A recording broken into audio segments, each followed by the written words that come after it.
What up and welcome back to my channel.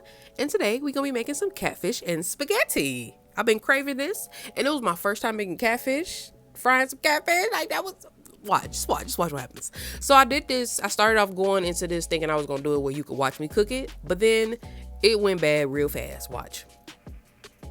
I started dropping meat. No, that is a no-no. So I just went back to the regular way. Until my kitchen get bigger, we're going to be doing it in this view, okay? But just know I made it. These are my hands, okay? So we just seasoning the meat and, just separate it. Make sure it ain't bunched up. We don't need that. We don't need that bunch of cruncher. We don't need that.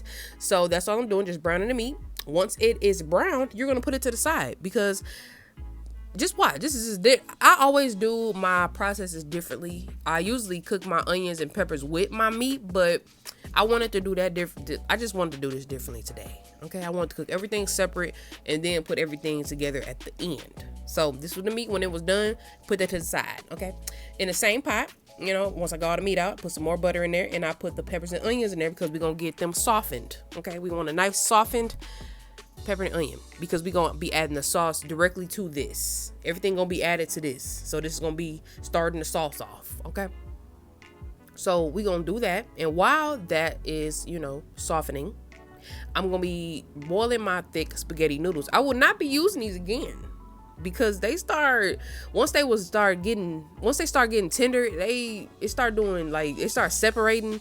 It was weird. If I'm gonna do a thicker noodle, I'll just stick with the fettuccine noodle I usually use, or just regular spaghetti. Just watch, you'll see what happens with the noodle. So I'm using this garlic and herb pasta sauce that I got at my local grocery, my favorite grocery store, Meijer. I'm in Michigan, so I don't know if everybody got that, but I'm using the garlic and herb pasta sauce, and I'm using a traditional pasta sauce. Now, I want every dollar I spent on my pasta sauce, so I added a little bit of water once I poured the entire jar into the pan, or the pot, whatever, and mixed it up, and I shook it up with the water in it. Only just a little bit of water, just a little bit, just to get the rest of the pasta sauce out the jar. I want every bit of my pasta sauce out this jar, okay? You see? I pour it out real good, put just a little bit of water in it, shake it up like this, get the rest of that juice out. I need all that sauce. I need it, okay? Nothing is cheap, so I need every little drop, every drip drop, okay? So I'm just gonna mix it up, and we just gonna basically allow the sauce to heat up. So I'm gonna be covering this so it can get to kind of fizzling a little bit, kind of bubbling up. None too major. So I got it on a medium heat. It's not on high. It's high enough for it to basically heat up. Okay. So at this point, I'm just gonna season it a little bit. I'm using a little black pepper, a little herbs of Provence, a little bit of my CREOLE SHAWHAN Farms. Like I said, a lot of rotating seasoning, but for this, I didn't use the herbs of Provence in the meat. I did not put that in the meat. I only put that in the sauce, not the meat. Everything, like I said, everything will be at the bottom though, so you ain't have to get nothing mixed up and think I use nothing too crazy or nothing different. So at this point, that's all I'm doing, just mixing it up, and I'm gonna let it, taste it. Make sure you taste it. Taste as you go, because you don't want nothing too salty. Don't add too much seasoning, nothing like that. And if I'm not mistaken, which I am not, I did add a little bit of Greek seasoning too. The Greek seasoning I've been using, like I said, I rotated the seasonings. Okay, a lot of seasoning got rotated, seasoned to taste. That's why I said I rotated them, just in case I needed to add something or anything like that. I didn't have to take none away, but I definitely had to add something. Okay, because once again, rotating seasoning. That's all we doing. Okay, that's all we're doing. Mixing it up, make sure everything is mixed well. Because you don't want nothing tasting different. This needs to become one. This is the sauce. We need it to become one, So we just mix it up, and I'm gonna be covering it just so it can fully heat up. Because once it heats up and it start, fizzling up, getting that little bubbling, I'm gonna be adding the meat. So I'm gonna be adding the meat, then I'm gonna be adding the pasta. Okay. So you see that? See that little bubbling? That's what we want. So now I'm about to add the meat. It's time for the meat now. The spaghetti is becoming assembled. It is being assembled right now. So we're gonna stir the meat in, stir everything in. Okay, taste it, stir it, make sure you ain't gotta adjust the seasoning, because if you have to adjust, that's why you got them seasonings handy. You keep them right on the side. You might need it. You might need to grab one real quick. And that's what we doing. Mix it up.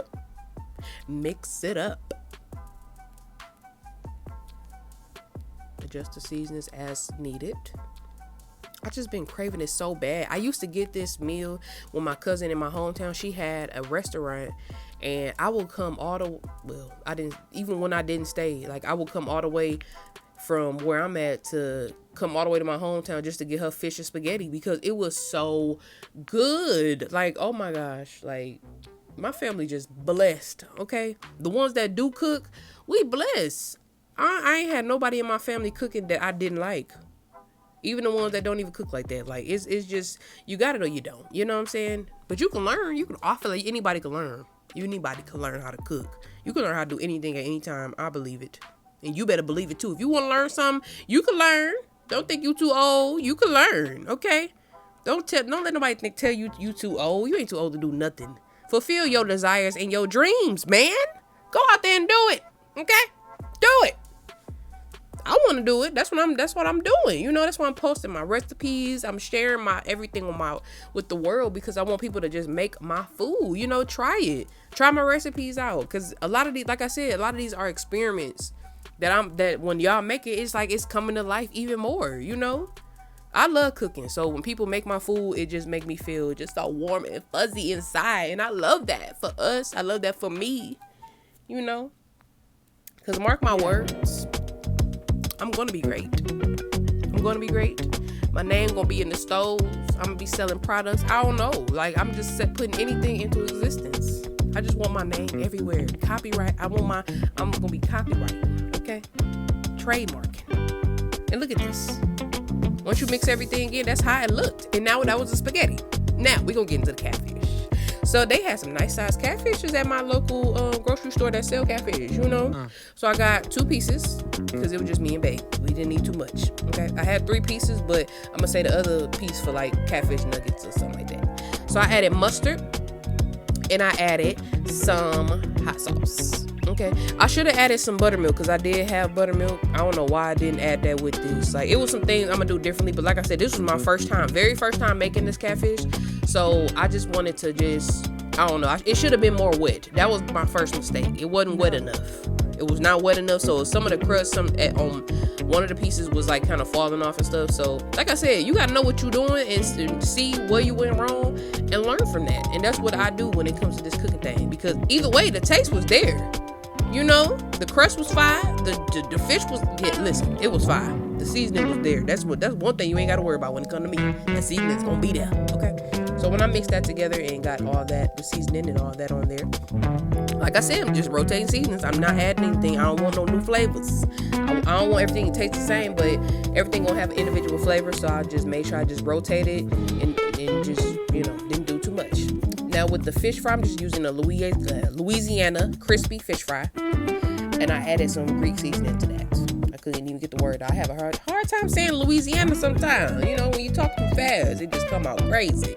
So I just mixed that in, the Greek seasoning, all-purpose Greek seasoning. Then I added my fish fillet, and we're gonna get this thing covered. You know, cover this thing, completely covered with this crispy fish coating. Okay. It definitely should have been wetter though. No. If my fish was wetter, the batter would have stayed on more. That was the first mistake. You gotta learn though. That's why I like to do things for the first time, because then I'ma see and know where I went wrong, and I'ma learn from that, and I'ma do it differently the next time. And it's gonna be even more great, because I don't know why I was going into this thinking that catfish was such a hard thing to make. Like, when you don't cook, everything seems hard. You know what I'm saying? Everything seems so difficult because you ain't never made it. Until you make it, then you be like, oh man, this wasn't even that bad. That's how it is for a lot of things with this cooking thing for me. It be real like, girl, you should have been making this. So now we're going to go ahead and I let it sit for a little while I let the oil heat up. And once it was heated up, you see that it should be fizzling and bizzling ASAP, you know. So we're gonna let this fry. I like my fish fried hard. I don't know about y'all, but I don't like no soft fish if it's fried. You know what I'm saying? I don't want no soft fish. Don't give me no catfish fried soft. I need mine fried in the hardest way possible. Please. It just tastes, I love a crunch. I'm not like everybody else. Like, even with me being in a relationship, it has showed me that I literally prefer a crunch. Like, I love the sound, even if it ain't coming out of my own mouth. I love hearing crunch come out of my boyfriend's mouth. Like, it's really, I don't know. I think that's why, like I said, I love ASMR. I love sounds and noises. But crunchy thing just really, that's the bee's knees for me. I love crunchy stuff. That's why I love fries. I think that's why I like fried sushi. Like, I love fried sushi. And it's only one sushi that's not fried that I like. And long as it's shrimp tempura in it, I could deal with that. Because that sushi technically, you know, the shrimp is fried. It's shrimp tempura. It's fried. Look at this. Beautiful piece of catfish. Beautiful. Okay. I love it. I love it. They came out so beautiful. And I can't wait to make them differently the next time. Because when I make the catfish nuggets, I'm going to make sure I put the recipe up. Okay? I had one little fillet, but I'm still making it into some nuggets, and it's going to be fire. This was perfect. This was so pretty for my first time making catfish. It was so beautiful. But everything I make is golden. You know what I'm saying? It always is a beautiful situation. Even if it's a mistake, it's beautiful, you know? You got to find beauty in anything and everything. Okay? And look at this. Look at this pairing. Look at this pairing. Now, the hot sauce I used was the Crystal. Okay? You used the Red Hot, but that's what I used. Okay? Now, go ahead and follow my Instagram. I'm trying to get you see 11K look good, but I'm trying to get the 20K, you know? Same with my YouTube, you know, follow that too. Come on. We trying to build. Subscribe. Let's do it. We on the way. 20K.